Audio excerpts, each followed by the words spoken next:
Hello all, welcome back for another video of Service Reset My Car. Today I'm going to show you how you can reset the flat tire indicator or the TPMS indicator of a Seat Leon 2016 model. This indicator over here that shows up when you have a flat tire.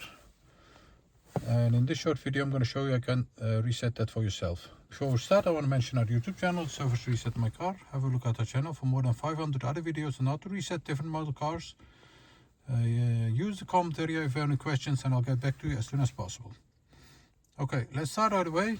First of all, when that indicator shows up, you have to check the tires for enough pressure. If it isn't enough, pump it up till the desired amount. For this car it's about 2.2 till 2.5 bars per tire, and once you have done that, you have to get rid of the indicator. Use the navigation area to get rid of the indicator. Press car button, then you'll see this button over here. Press the next button to find the flat tire indicator. Press set, then it will ask you to confirm by pressing the confirm button, and once you have done that, you'll see that the indicator on your dashboard will disappear.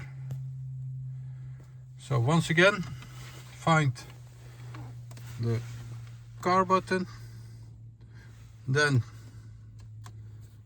press next, find the set button over here, confirm, and you'll see the tire pressures are stored. Once that is stored, the indicator on the dashboard will disappear. That was it for this video for today, and I hope to see you next time with another day and another video. Thank you, bye bye.